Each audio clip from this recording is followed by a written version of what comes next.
Hey everyone, and welcome to Comedians on Technology, People and Drugs. I'm your host, as always, Sam Joseph, and today we're very lucky to have comedian Callum Mackenzie on the podcast. Hey Callum, it's great to have you with us. Thanks so much for sharing your time. Hello, it's wonderful to be here. Thank you very much for having me. Yeah, it's an absolute joy. You're a very, very, very funny person, and I'm sure the listeners are on the edge of their seats, wondering about your. I hope so. Nowhere else. Absolutely, it is a common problem these days with the seats are only delivered with like sort of a 5mm edge that you can only sit on them. What am I talking about? I think it's the comedy origin story that we're after. It's like were you sort of a half man, half comedian, born in the Atlantis and being able to talk to fish? How did it all begin? It was a very slow beginning. I decided at 11 years old that stand-up was the only thing I wanted to do, and it took me 16 years before I first attempted it. And I blame the intensity of the craving that I had to do it, because when you have something as a dream, when you have something that's hypothetical, you can pretend that if you did try it, it would go phenomenally well. Right.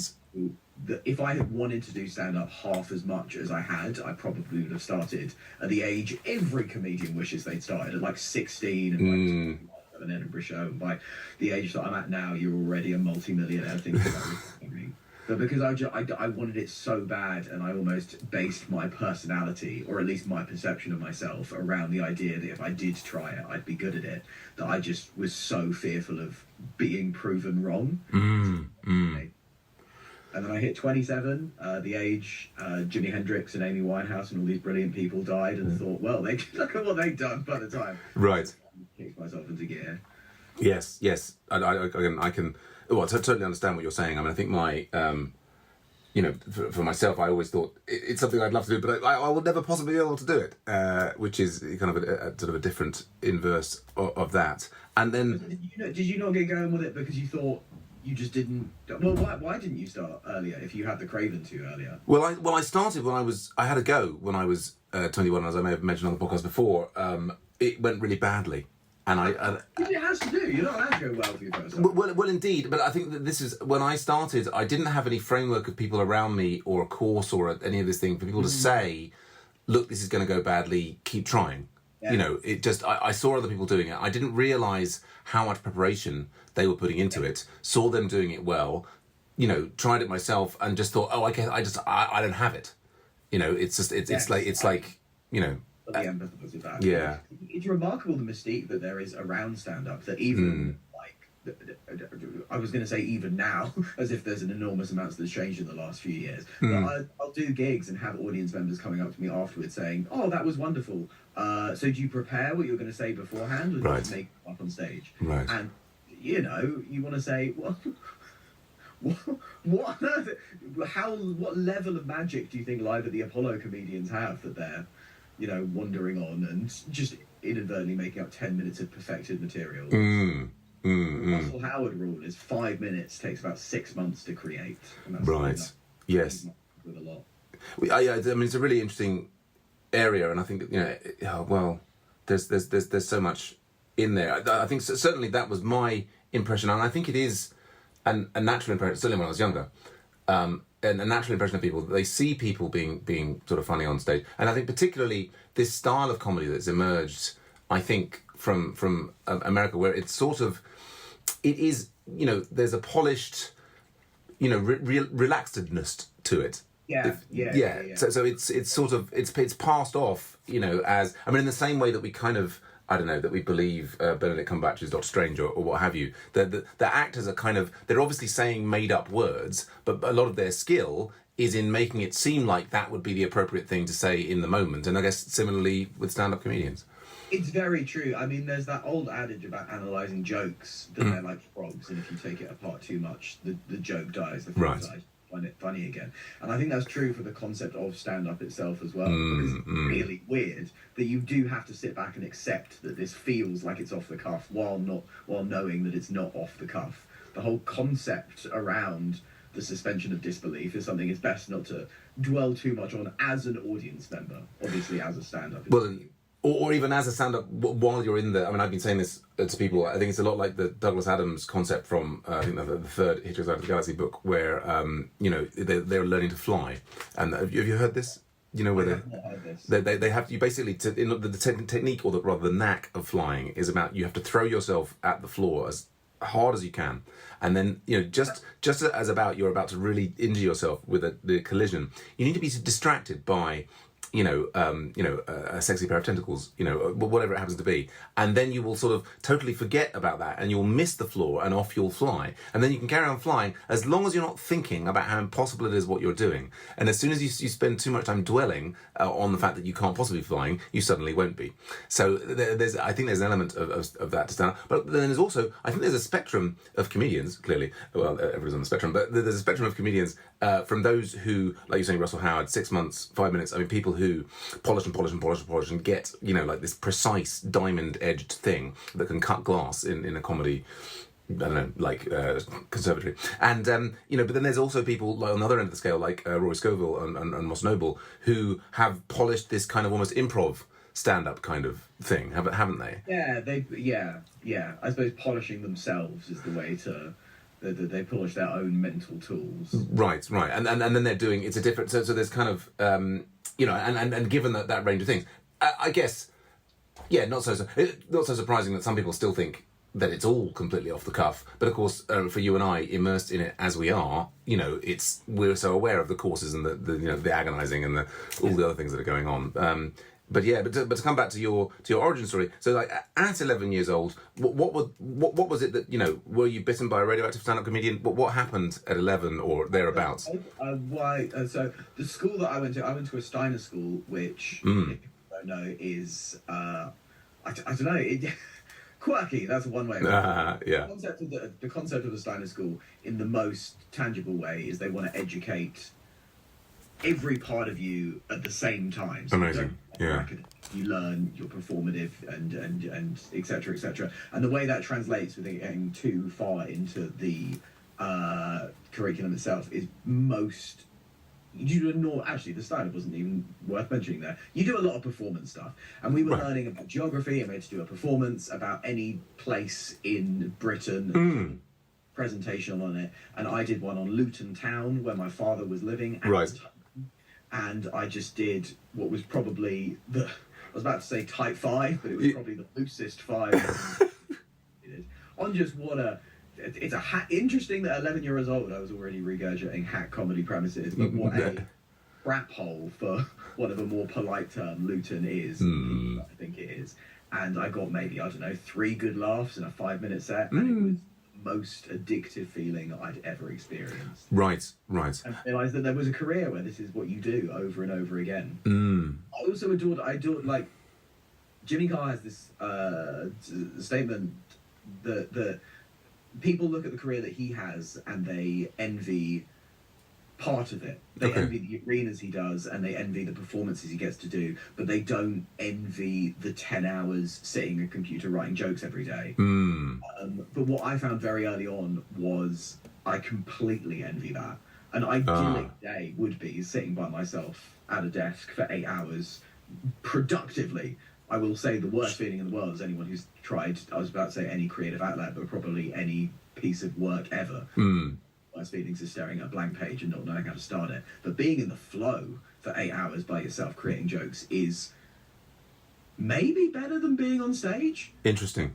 It's very close. No, I might say it's better. I think the most satisfying feeling of stand-up is when you write a joke and you're 95% sure it's going to work. Interesting. But I was addicted to both that part and the performance part right from the off. Yeah, wonderful. Well, and it's really interesting because, that they do say that stand-ups they're either writers who are trying to become performers or performers who are trying to become writers. And in that sense, maybe you and I are like examples of either of those things, because although I don't mind writing, and I kind of force myself to do as much of it as I can, I would rather have 10 hours on stage on a given day and just be continually that's it's the or for me the most fun is either being on stage or watching videos of myself on stage is the really watching that's maybe the only truly weird thing I've heard you say. No one likes watching themselves we're own voice. You're like, sweet Jesus, have I not been punched in the mouth? There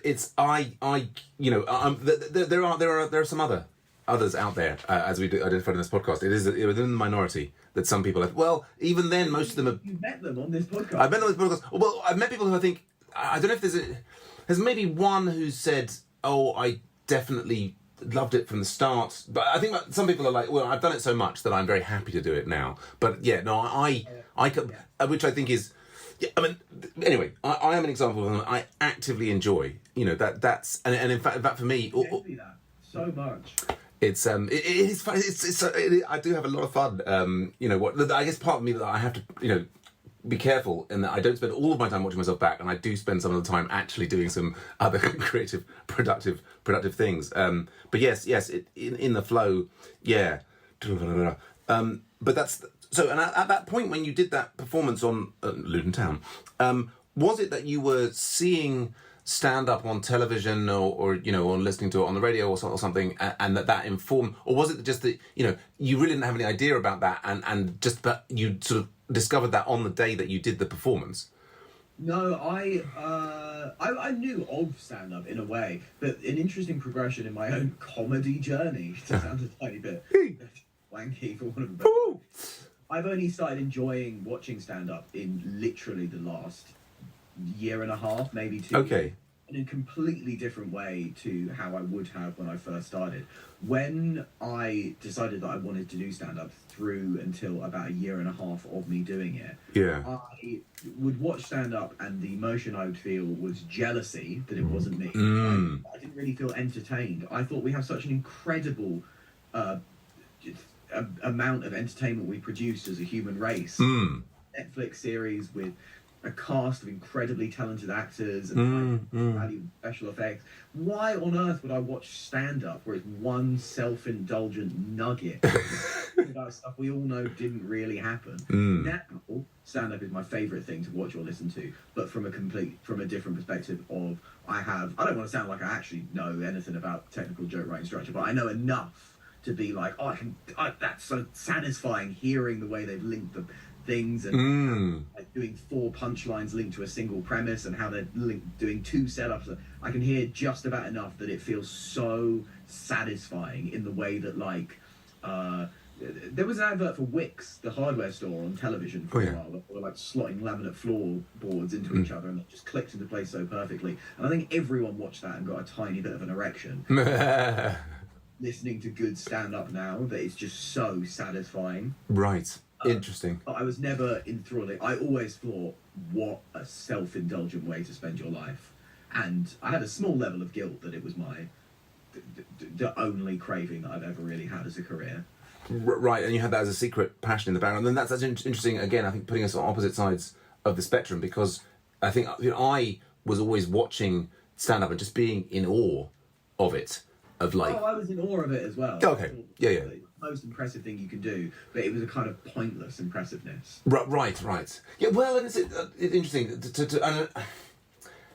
I guess for me it's almost like everything is pointless. I guess listening to Bill Hicks, for example, or other comedians who made kind of these like really sharp points about sort of religion, politics, and so on. It felt that in some cases there were bubbles being punctured here. Although actually, how much has stand-up or anybody really changed the world? I mean, answers on a postcard. But the thing I was going to say about being different, my brain is now trying to back to, you were saying jealousy. I think I have the jealousy as well. Oh, that was the thing. Is that you were saying now, knowing enough about technical joke writing, you find the kind of, you can see some of the structures in there, and you're finding it very satisfying. I actually find that some of my enjoyment of stand-up has been removed as I can see more of the wires. Oh yeah, I have the complete antonym to that. Yeah. The more I can see, the more satisfying. Interesting. Yeah. We are different people, which is I think we complement each other. Fantastic. Yes, I completely agree. It would be so boring if the entire world was exactly the same. Although if everybody was exactly like me, wow, then I could be like watching me all the time. Okay. Maybe I can do some stuff with an AI VO thing. We could anyway, sorry, I'm getting distracted. And then so, you kind of at that 11 years old point, it wasn't like you were so excited by stand-up. You were like, oh, I have a chance to do a performance. This is my big break or what have you. It just so happened that you're sort of aware of stand up tangentially, and then happened to start doing these performance things as part of the schooling, and you were like, oh wow, yeah, this is actually, that sort of clicks. And then, as you were saying, like, it took a long time. You had that as a secret dream. Were you telling your parents and friends about it, or were you just, that was sort of like a little private thought that you had? No, I did tell people, because again, I think the reason why, as with many stand-up people, probably a majority, though one never knows, the way you define your sense of self-worth is that you are the funny one in the group or in school or whatever. I thought that was true for a long time, and then I meet a lot of people, and they were so just viciously introverted people who were coming up with jokes in their head but never actually finally say them. But I think a good proportion of people, you are the funny one, and it's how your sense of value comes, and stand-up is this way of getting that value, not just very cliche psychoanalysis, but getting it not just from your friends and peers, but from strangers, and therefore you get that, Absolutely.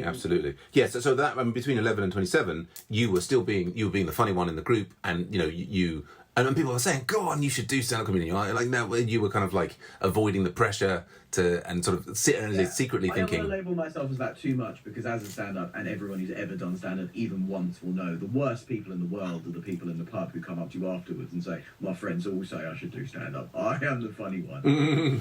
Stand-up hears them say that and thinks, "I really want you to right now." I'm doing it. No, but yeah. It was. It was, and I think, again, it's intensely egotistical, but one of the reasons I wanted to do stand-up is I wanted to do a job that I felt like not many people could do, that it kind of like, makes you feel special. There's exceptionalism, right. Stand-up in my head was the one, and the more I learn about it now, the more I realise this isn't true, and it is a technical learned skill. Increased my admiration, or like my satisfaction for it, that it's something very tangible and real that you can just like practice and learn. Especially at the beginning, I thought it was something that was just such a magic gift that such a finite proportion of the population had, and if I was able to succeed in that, I would have proven myself as such a special, paraphrase the man Andrew Tate, a high value human. Good. I think I threw up in my mouth there. It's it's disgusting. That's the effect that Andrew Tate has on most people. Most sane people. Yes, but I think I also thought, yes, stand up. The people doing that, they are exceptional. I mean, I think, as you say, there's a learned skill. I mean, we'll get into that more, because I'm still trying to work out what that skill is. I guess there is, and this has been sort of sounded out by now more pathways to it, but I think it's a bit like the number of people who go skydiving or bungee jumping or what have you. There is a threshold that you have to pass over, that some people, or the majority of people are probably not going to pass over that threshold in their lives, or at least they're going to actively avoid that for one reason and another. But on that note, if we scroll forward then to the point at which you're 27, what was the thing that then actually allowed you to jump over that threshold yourself? I think it was dissatisfaction with what else I was doing. Finally accepting every sort of other career, in big inverted commas, I suppose pursuit is a more accurate word, after, up until that point, had been like very tangentially linked to the skills of stand-up that I so wanted to show that I could do, just like writing and being funny. Like I did journalism at university, masters in creative writing, and these things that proved that I could like make words and be funny. Like I would write things for like Vice, and it's like, I can be funny, and I thought, maybe that will quench the thirst. Never remotely did, and I think 27 was the age when I realised that I'm not going to feel a level of or accepted that I'm not going to feel a level of satisfaction. I also went to an arts uni. I went to Goldsmiths, which is huge for popular music. So with all these people in bands who doing gigs every night, and the jealousy that I feel where our outing for the week would be going to see our friend's band, and the fact that it was, even though they were doing music, it was just the fact that they were on stage and they were the focal point of attention. Right. And 27, I finally was like, I just can't be 100% satisfied with the way I'm living my life. And I will say that pursuing stand-up, I feel incredibly enriched and satisfied. the fact that I get to do this makes me feel like the luckiest person ever, and yeah, it's wonderful. The way that I'm being allowed to live my life. No, that's fantastic, and yeah, I mean, there's so much exciting stuff in there, and I'm just thinking about how 27 is that sort of magic number, as you say, like we lose a lot of people at that age. It's sort of, I mean, they say it's a point at which your brain kind of, is sort of fully formed. And, there's a sort of a transition point from youth to adulthood around that time. And a period for self-evaluation. But so then, I guess when it came to doing your first gig, because you had this such huge passion, it wasn't such a big deal like it might be for some people, because you'd already been sort of planning this at some level in your mind for so many years. But I also had that naivety, I suppose is the word, around stand-up that you had, and I think everyone had, because there's such a cloak mystique around the whole thing that I had to be brilliant right away, that I didn't realise it was a learned skill. I thought it was just an innate gift that one has. Right. Off at an open mic with people who had been doing open mics for 4 years and do my one thing, and everyone would be like, whoa, take our money. And it wasn't like that. I was god awful. I had the advantage that I started doing stand-up properly in America, so I had a level of, yes, fetishization around my stupid little voice. Your lovely voice is what I think you meant to say. Your lovely voice, yes. Yes, no, I at some point I'd love to go and milk my British credentials in the US. I think you do very, very well over there as well. I think you have an aesthetic. You have a sort of a... I don't mean it in a patronising way, but I want to use the word wizard. Yeah, I love it. I love it. Fantastic. Yes, I'm gonna totally milk that and get wizard milk out of the US folks. It's gonna be fun. But yes. So starting in the US, there's a bit of advantage there. I guess you were going there hoping like that they would be like, it's the promised one. It was prophesied that the the young man from not Luton, but anyway, from the Steiner School would come to us and show us how stand up would be done. But then in terms of just picking on the, I guess you had a level of confidence going into, so it wasn't that actually booking that first gig and in the run up to the gig and. Like beforehand, you weren't thinking, "Oh, this is a bad idea. I shouldn't have done this." I'm like I think many people feel when they've sort of somehow cornered themselves to get on stage for the first time. They're then looking for ways to get out of it. No, I didn't feel that. I felt a lot of things. I felt a level. I mean, to the extent that you can have big emotions when you're about to do an open mic in front of 6 people. A level of relief, definitely, that I was finally doing it, because it felt like it was an inevitability. Or it felt like I just felt like when you're putting off doing something, you feel like a bit of a wimp, and I felt like a bit of a wimp for the last 15 years or however long, and so I felt like finally doing that. There was a level of fear that I was going to be god awful. But I mean, how long ago was it? It was about 3.5 years ago. I think relief was the primary emotion. Yeah, brilliant. I mean, that's amazing that you're feeling so enriched and satisfied with it now. I mean, I do. I mean, I think we both.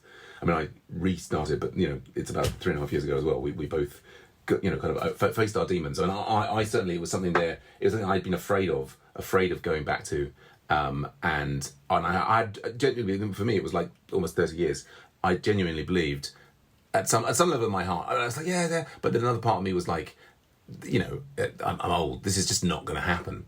It's like that was that. And I was, not I think internally not proud of that. It was like, okay, it was a thing that I was afraid of, and I didn't come back to for being too. And then so now doing it at the frequency that I'm now doing it, I'm kind of like, wow, you're actually really doing this, and remember to be grateful that like various people will allow. Well. Often I'm sort of like forcing people to allow me to do it, which is another story. But anyway, yes, and so then maybe give us, for the listeners, like, how did it develop from that the last 3.5 years? How has comedy been treating you? How has it been flowing? It's been good. I feel like I'm getting progressively better, which is a good thing. I think the largest step that I had forward in my comedy journey was being able to more hyper-analyze the technical aspects of what joke writing is. Oh, really? Yeah. And that was, I didn't do a course when I started. I didn't do one of those pre-courses. No. How long in? I suppose about 2 years in. Okay. I did a course that Amanda Baker runs. I don't know if you've seen her course. and what she offers is just an analysis. It's not a how to write necessarily. Oh, yeah. It's not idea stimulation course. It's just like, here are joke types. Mm-hmm. Look at joke writing almost like music. Like, these are the chords that you Right. can use. There are 50 different types of joke, and it allows stand-up to hit your ear differently. It allows you to look at your own jokes and be like, this is a misdirection, this is an exaggeration, this is a pullback reveal, etc.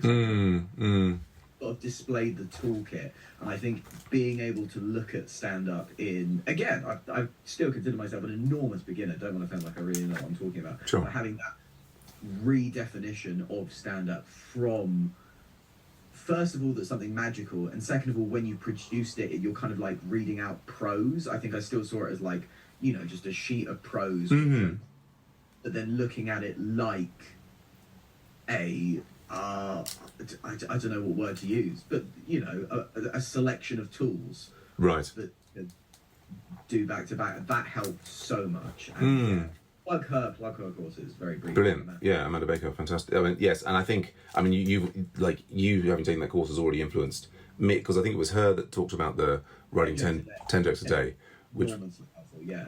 which were I think if you're going to take away anything as getting better, that was probably the single thing that made me so much better. Writing 10 jokes a day, every single day. Most of them are utter garbage. Sure. If you write 10 jokes a day, you produce 1,000 jokes, you'll have one in there. Yes. And if you're doing that consistently, you'll have a set after a while, which is my writing process, basically. Yes, yeah. Well, I think that you mentioned Jimmy Carr before, and I'm not sure if he's doing it 10. Does he actually do it 10 hours a day? He certainly talks about needing to write 1,000 jokes in order to get one good one, I think is what he's... Does he say that? Yes, I think, yeah. I mean, I may be hallucinating it. I am like ChatGPT. No, that sounds right, and it sounds right, especially for the style of comedy he does. Yes.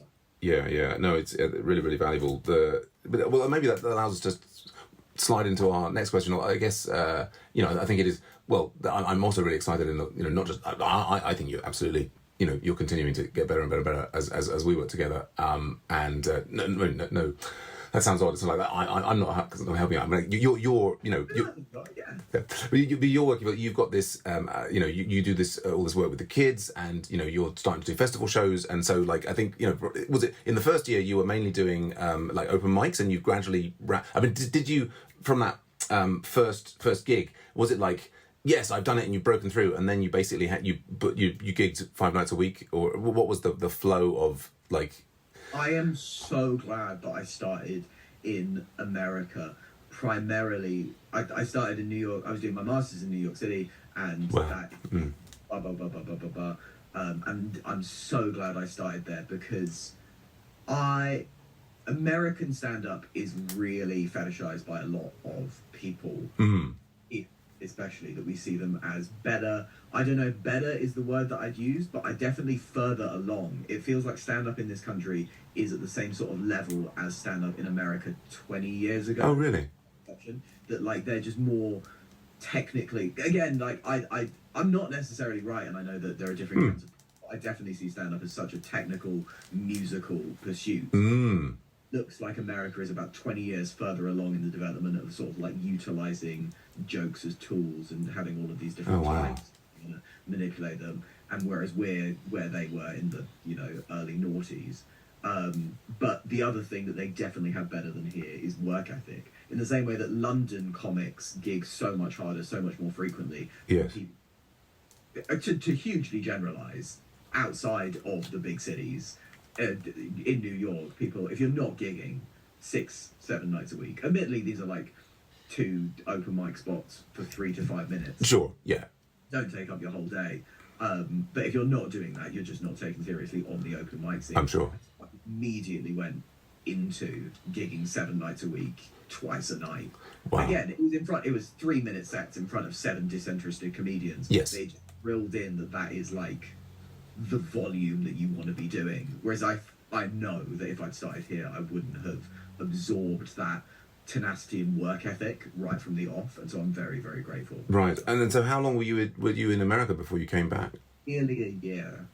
Right. And so you had a year operating at that level. I mean, I'm absolutely fascinated with what you're saying about the US being 20 years ahead. And I spend a lot of time listening to American comedians, and but yeah, Yes, and then you came back here, and then you carried on that work, having, and in London, there's maybe not as many gigs as New York, but there's still quite a lot going on, and so you can gig. You can gig every night. I think London has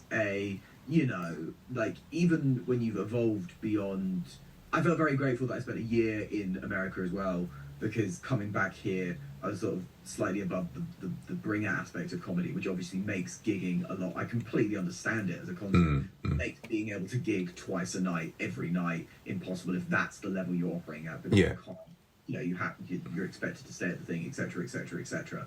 And therefore, even out of, there's a thing in London where even out of courtesy, you stay at a gig for the length of the gig.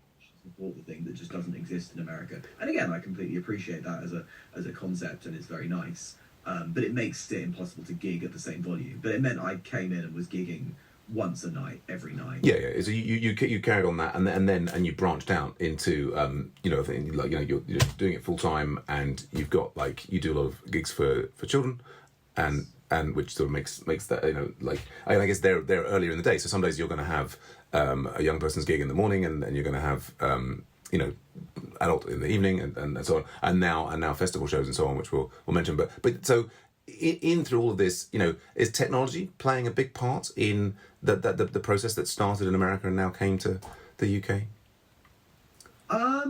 That's a really interesting question, because obviously I feel like the aspects of technology, I am sure you must have spoken about this with countless comedians on the podcast, is using large language models as a way, developing jokes and that kind of thing. Absolutely.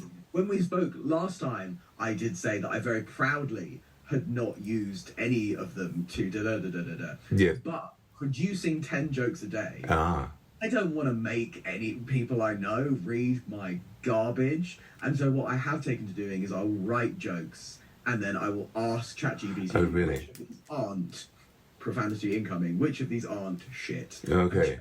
You say, that one's not shit. I've only done this a couple of times, and my thing against using ChatGPT to rank your own jokes is too damn friendly. Okay. Things that I know are garbage, and it will go, "This is brilliant stuff, Callum. Look at you producing your goddamn beast." I'm like, chat, don't patronise me, okay? Fascinating. These are 4 stupid jokes about Lidl. Don't. But yeah, I find it large language models are useful for just knowing if I have 4 different tags. Again, this is the advantage of gigging every night. You're trying to add 1 tag to a bit, 5 different options, 5 different little word plays. Joke. You can't do all of them in one gig, because even if they're funny, by the 5th one, people are going to be like, oh, "Okay, move on. Yeah, cool." Right. And you don't want to do a different one every night necessarily.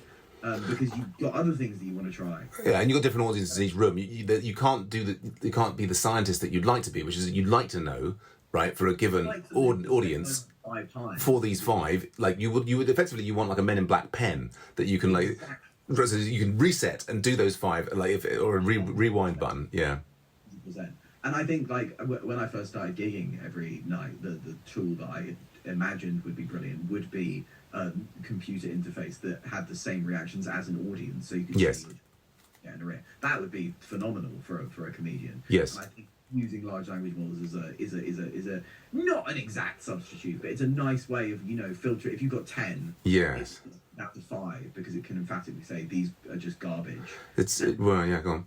I found it when you do a joke, you think a joke might work, and then you take it in front of a crowd and it bombs like nothing has bombed before. You look at it afterwards and you are able to go, "Oh, well, yeah, obviously that didn't work. Why did I think that was going to work?" And I find that asking ChatGPT which of these are garbage, when it says these 3 are garbage, I do have a level of, oh yeah, I can see that they are garbage. And I don't think that's biased by getting another opinion. Interesting. That's fascinating, because I have another podcast called AI Leadership, and we had a researcher from University of Leicester, Fabrizio Goes, on that, and one of the research things that he's done is he's used the large language models for joke evaluation, and they've done a special thing where they kind of rather than giving it like 100 jokes and saying, can you rank these, it asks them to look at the jokes pairwise, right? And then there's lots and lots of things of like comparing all of these jokes pairwise, and they've shown that there is a correlation between the ranking that the GPT gives and the human rankers, what they give. So there's actually scientific evidence to back up sort of what you're saying. The nonsense that I'm doing. That's very valid. Which is interesting. I mean, another on a personal thing. I mean, so following your mentioning of it, I'm also doing this 10 jokes a day. The time that I put that into GPT, I kind of felt a bit. It's interesting because you were saying, but when you do it, it's like it's so complimentary. I found its criticisms of some of the jokes to be quite painful, and I haven't since got interesting psychoanalysis of each of us. What our insecurities are. Lying to me when they give me compliments. Right. Can I say people are not constantly giving me compliments? This isn't me saying, everyone's constantly saying how wonderful I am. It's so hard to believe. I think they are though, Callum. I think that's very sweet. That's very sweet. Yeah. Like, I'm still, but yeah. To be fair, I actually also agree with you that when I think I'm just blocking out when it tells me things are garbage, that it also it hurts. But the way you describe it, it sounds like it's actually. I think this is the thing: is that one of the weird things about these, these sort of friendly chat interfaces, which are actually these huge, massive mega companies with huge loads of, it's kind of like, it's like this sort of enormous 800-pound gorilla, and you can only you're looking through this little keyhole at this different thing, and they change from one time to another, and so when you put in certain information, I think like. It may well be on an occasion that you do it like they're constantly tuning these things to kind of like try and be a bit more complimentary or less complimentary. And there was a documented thing with about 2 or 3 months ago where I think ChatGPT became sort of excessively sycophantic for a period, and then they kind of rolled that back, and like it's like so there's sort of all sorts of weird currents going on behind the scenes here that can affect so the time at which you put in some things might have been in that period when it was being more friendly, and I did it a bit earlier and it was a bit like more that's all bollocks kind of thing. It's well, and it's interesting that you say that. I guess that. Yeah, fascinating. We absolutely in part of the technology. These large language models it's a revolution. It's there. There's a really interesting question I think about whether this AI can ever be genuinely funny. I think Salman Rushdie was recently quoted as saying that when the AI can be genuinely funny reliably, that's when we should really start to worry, because I think it does. To me, the being able to be funny is kind of one of the highest forms of thinking. Being able to be funny in real time it's like it's up there with playing grandmaster chess or doing ballet and so on. It's a very, very non-trivial task. It's but moving on from the LLMs, technology can be just mnemonics, like the memory palace, the ways of remembering things, using the recording your sets, lapel microphones. Is there and of course a lot of these things we don't actually think of them as technology, but if you look at your not just your comedy but your life at the moment, do you sense how the technology has changed things for your techniques have changed over the last 4 or 5 years? That's a very good question. I suppose it's exactly as you were saying, things that I don't consider in inverted commas technology. It's so hard to notice the extent to which I'm using technology in my day-to-day stand-up stuff. I would say I really hate writing on a laptop. I'm one of those purist people who I can't produce jokes. I have to do notepad and pen. And just walking and talking to myself. So not being distracted by technology is a positive there. I suppose one has to mention the essentialness of social media.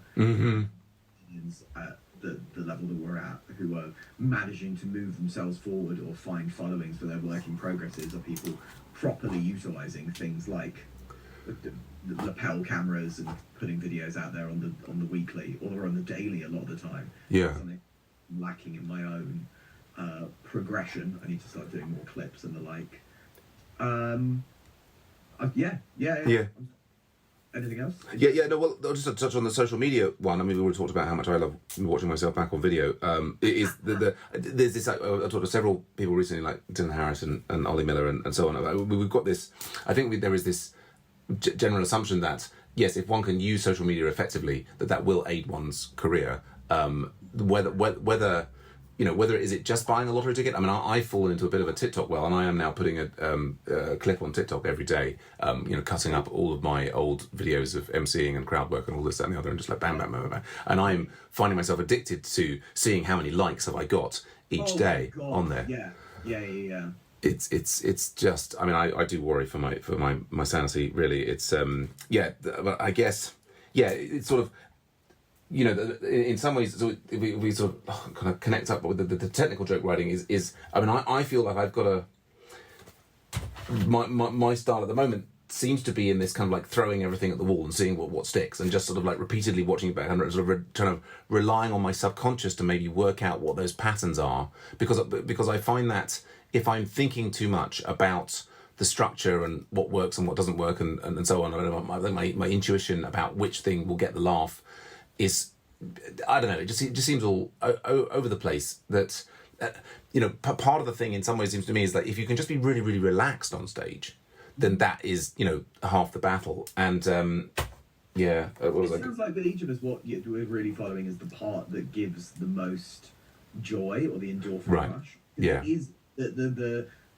relishing and focusing on the technical aspect of all of it is not something that I would say is essential from my own media perspective for success or even growth, but it's the part that I find most enjoyable. Yes. I love the feeling of understanding the structure. And it's interesting that you, coming from a much more scientific background, greater understanding of, the scientific realm of this world. Yeah. And it's sort of free, very, I suppose, baccalaureate to the arts vibe of just you create it. And it's like, whoa, just like, I mean, it's kind of a release from the kind of, I suppose we're each finding the antonym to what our educational background is in. Me having a master's in creative writing. Yeah. You're excited about the technical things. Although I am also very, I feel like maybe I need to take this Amanda Baker's course. But I had a thread there that I think I have lost on the trying to get anyway. But yeah, I guess should maybe move us on to our next question. Is about the people that had the biggest impact on your life in comedy. With the previous dress rehearsal we had for this podcast, you mentioned that you did have your father was reviewing some of your jokes, which I thought was an amazing. Oh yeah, I have an adorable relationship with my father. Yeah, I absolutely love it. I send my accountability is primarily that I will send my 10 jokes that I do every day to my dad in the morning, to him having said yes, no, or maybe, besides no and maybe far more frequently than yes. But that is, it's a way of, first of all, it's a wonderful way of us bonding and making sure we message each other at least once a day. But also, it's a level of accountability for it. And because my dad was always very, my parents are wonderfully supportive people. They also have always both been in the works primarily in education, but in the creative aspect of education, writing or English literature. And my dad now writes novels, etc., etc., etc. And they were always phenomenally supportive of me wanting to do stand-up. And one of the things that put me off doing it for so long was my dad's perception that I would definitely be good at it. No. I wasn't good at it. I would not only be proving my own ego, but his claim, and the worry of shattering that very sweet perception he had of his son. But yeah, my dad is he's my real life ChatGPT in terms of ranking my jokes as well. I mean, it's absolutely wonderful. What a wonderful relationship with your father. That's why I was almost surprised that you. I mean, I was sort of slightly worried when you mentioned that you're using ChatGPT. I thought, oh my god, what's happened to Callum's dad? No. I've just employed 2 people now. You did, right. The volume of jokes is increasing, and that was actually one I was going to say about the writing the jokes. Is you were talking about the tyranny of the blank page. I actually kind of like, I find I've got this technique now, or often. I'll back up. I've got like these 2 Google Docs, right? And so one is like anytime I have a comedy thought, right?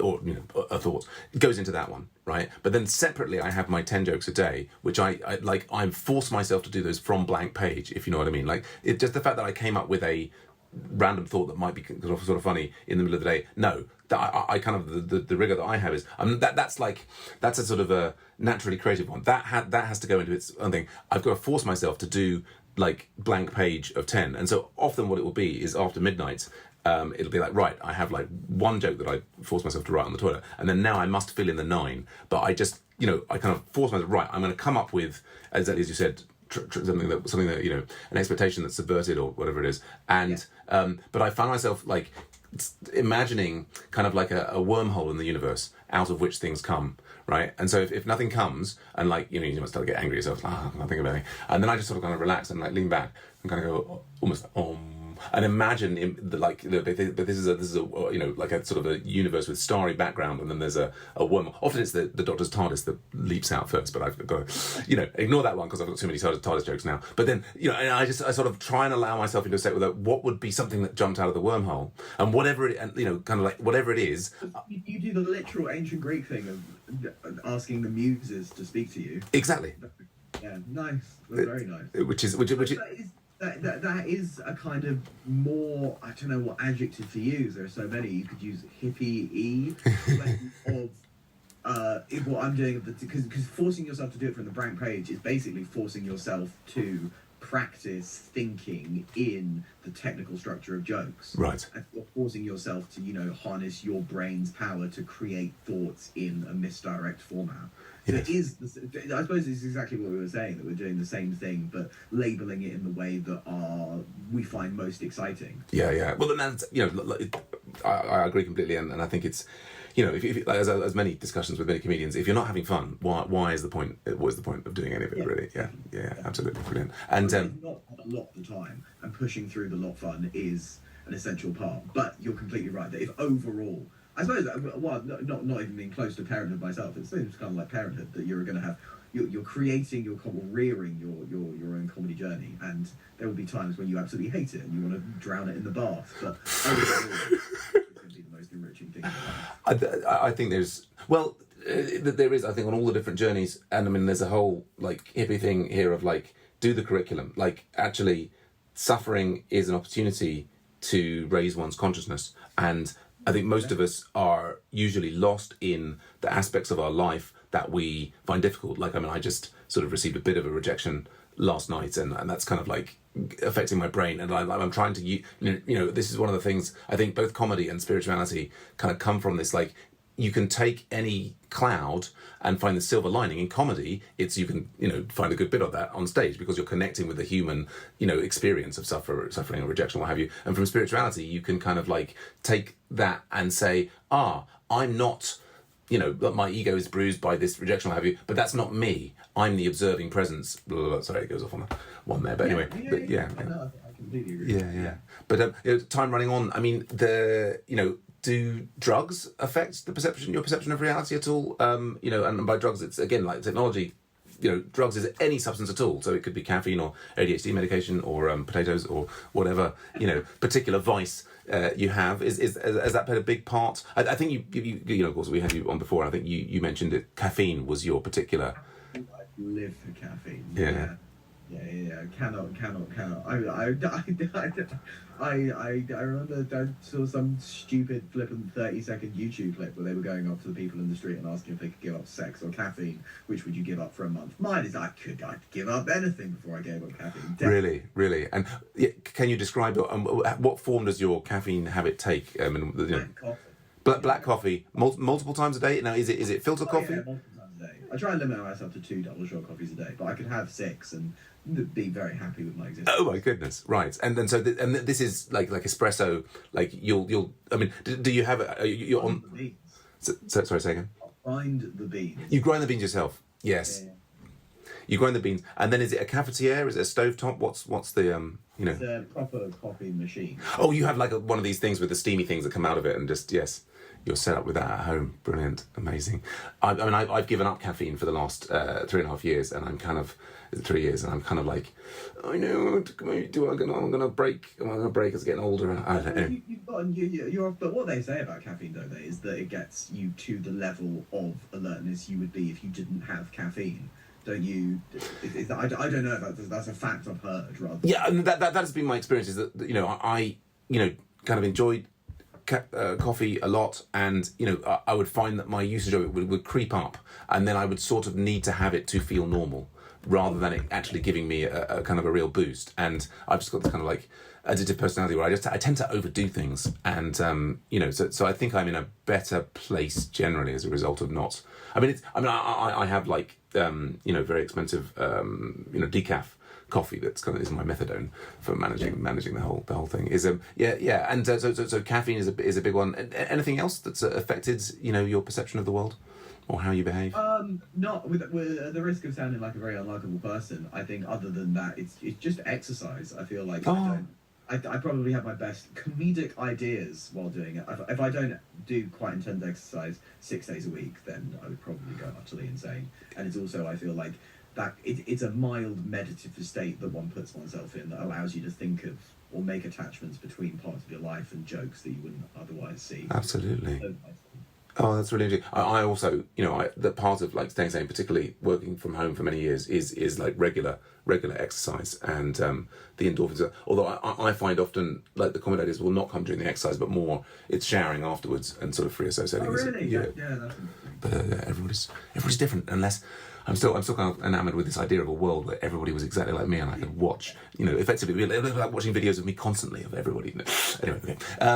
Maybe a movie on all of there. But so I know you've got to run. What's your perspective on what this all means? This strange life in which we exist. You're busy filtering it through a caffeine haze and the endorphins from the running or what have you.